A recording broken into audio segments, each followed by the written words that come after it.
आज इंसान साइंस और टेक्नोलॉजी के फील्ड में बहुत आगे बढ़ चुका है। हम चांद पे जा सकते हैं, इवन कई करोड़ों लाइट ईयर दूर तक देख सकते हैं। अर्थ हमारा घर, जहाँ हम ह्यूमंस ने कई जनरेशन बिताई है, जिसने कई करोड़ों सालों से अपने अंदर जीवन का संचार किया है। साइंटिस्टों ने हमारे एग्जिस्टेंस का भी काफ़ी हद तक सही से अनुमान लगा लिया है। उनके अनुसार अर्थ में जीवों के करीब 87 लाख स्पीसीज रहते हैं, जिनमें से केवल 15% स्पीसीज के बारे में ही हम जानते हैं। लेकिन क्या आपको पता है कि अर्थ पे लाइफ की शुरुआत कैसे हुई थी? नहीं तो चलिए मेरे साथ हम सब में पीछे चलते हैं और जानते हैं कि हमारी धरती और उन्हें बसने वालों का जन्म कैसे हुआ। आज से करीब 4.5 बिलियन ईयर्स पहले चट्टान का एक बड़ा सा गोला एक गुमनाम तारे का चक्कर लगा रहा था। इसका सरफेस पिघले हुए लावे से बना था, जिसमें लगातार स्पेस से छोटे छोटे चट्टानों की बारिश हो रही थी। ये प्रक्रिया काफी लंबे समय तक चलती रही और इसने धीरे धीरे एक प्लैनेट का रूप ले लिया। इसके बाकी बचे मलबे और चट्टानें जो कि इसके इर्द गिर्द घूम रहे थे, अपने ग्रेविटेशनल फोर्स के चलते एकजुट हो गए और एक गोल आकार का रूप ले लिया, जिसे हम चांद कहते हैं। धरती के पिघले हुए लावे समय के साथ ठंडे होते गए और काफी लंबे समय बाद इसने एक ठोस सरफेस का निर्माण किया। आज से करीब 3.9 बिलियन ईयर्स पहले इसमें फिर से स्पेस से आग के गोले बरसने लगे, जिसे हम द लेट हेवी बॉम्बार्डमेंट कहते हैं, क्योंकि इस बार इसमें छोटे छोटे चट्टानों के साथ मीटरॉइड्स यानी उल्कापिंड भी थे। इन मीटरॉइड्स में जमे हुए बर्फ के क्रिस्टल के रूप में पानी था, जिन्होंने अर्थ में ओशियंस का फॉर्मेशन किया और इसके एटमॉस्फेयर में नाइट्रोजन को मिलाया। करीब 3.8 बिलियन ईयर्स पहले मीटरॉइड्स की फिर से बारिश हुई, मगर इस बार ये मीटरॉइड्स पानी के साथ साथ कुछ खास लेकर आए थे। ये मीटरॉइड्स अपने साथ मिनरल्स, कार्बन्स, प्रोटीन और एमिनो एसिड लेकर आए थे, जो कि स्पेस से सीधे ही समुद्र की गहराइयों तक पहुंच गए। समुद्र की इतनी गहराई में सनलाइट नहीं पहुंच पाती थी, इसलिए वहां का टेम्परेचर बहुत ही ठंडा था। लेकिन यहाँ कई छोटे छोटे नेचुरल चिमनीज थी जो कि पानी को गर्म रख रही थी, और यही सबसे पहले लाइफ फॉर्म की संरचना हुई।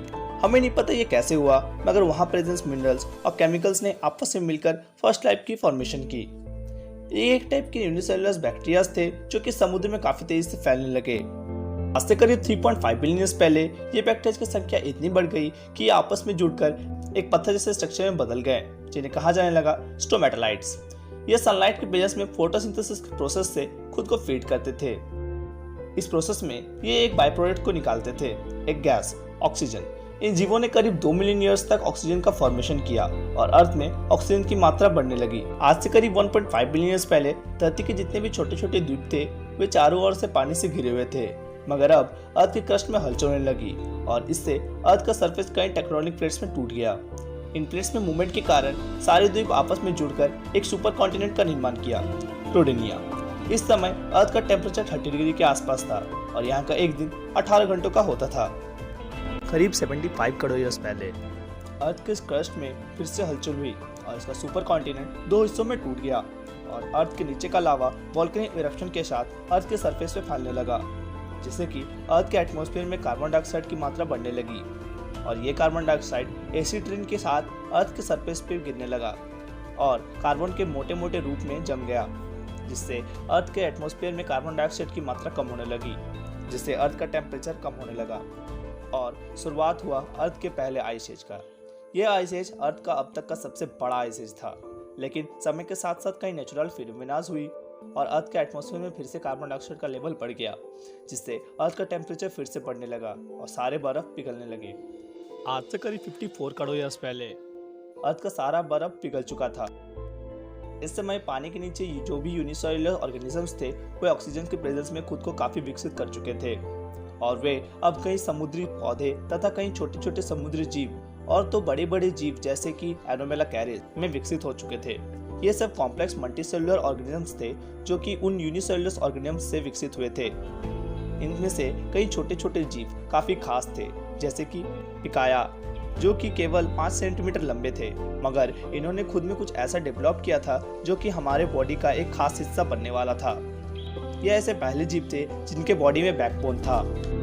आज से करीब 46 करोड़ ईयर्स पहले सन के अल्ट्रावायलेट रेस के कारण अभी तक धरती की जमीन पर जीवन की शुरुआत नहीं हुई थी, लेकिन अब एटमॉस्फेयर में प्रेजेंस ऑक्सीजन सन की यूवी रेस को सोख कर ओजोन गैस में बदल रहे थे, जिसने अर्थ के चारों ओर एक लेयर का निर्माण किया, ओजोन लेयर। ओजोन लेयर के कारण अर्थ जमीन में भी कई नन्हे नन्हे लैंड प्लांट्स फल फूल सके।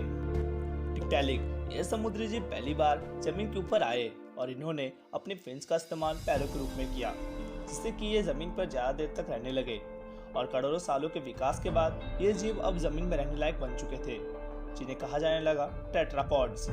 आगे जाकर यही जीव विकसित होकर डायनासोर, बर्ड्स और मैमल्स बने। मगर समय बदला और एक बार फिर से वोल्केनिक इरप्शन के कारण अर्थ का टेम्परेचर बढ़ गया, जिससे धरती पर बहुत बड़ा अकाल पड़ा और इस आकार में सारे पेड़ पौधे सूख गए। अर्थ की लगभग 95% जीवों की आबादी खत्म हो गई और 5% आबादी ही सर्वाइव कर पाई, जो जिंदा रहने के लिए जमीन के अंदर रहने लगे और कुछ भी खाना शुरू कर दिया। लेकिन समय के साथ सब ठीक हो गया और धरती का टेम्परेचर फिर से नॉर्मल हो गया। आज से करीब 20 करोड़ ईयर्स पहले अर्थ में वोल्केनिक इरप्शन के कारण जो भी नए लैंड स्पेस बने थे, वे आपस में मिलकर एक नए सुपर कॉन्टिनेंट का निर्माण किया, जिसका नाम पड़ा पेंजिया। अर्थ पे बचे उन 5% जीवों ने विकसित होकर एक नए स्पीशीज को जन्म दिया। वे थे डायनासोर्स। डायनासोर्स भी कई प्रकार के थे, कई शाकाहारी तो कई मांसाहारी, जिन्होंने करीब 11 करोड़ ईयर्स तक धरती पर राज किया और इस तरह जीवन का एक नया दौर शुरू हुआ। लेकिन इसके आगे क्या हुआ? डायनासोर्स कैसे विलुप्त हुए और हम ह्यूमंस का अर्थ में कैसे आगमन हुआ, यह हम जानेंगे इसके अगले एपिसोड में। तो मेक श्योर चैनल को सब्सक्राइब कर दीजिए और बेल आइकन भी जरूर दबा दीजिएगा, ताकि इसके अगले एपिसोड का नोटिफिकेशन आपको मिल जाए। वीडियो अच्छी लगी हो तो लाइक कर दीजिए और अपने दोस्तों के साथ शेयर भी कर दीजिएगा। तो मिलते हैं इसके अगले एपिसोड में, तब तक के लिए बाय बाय।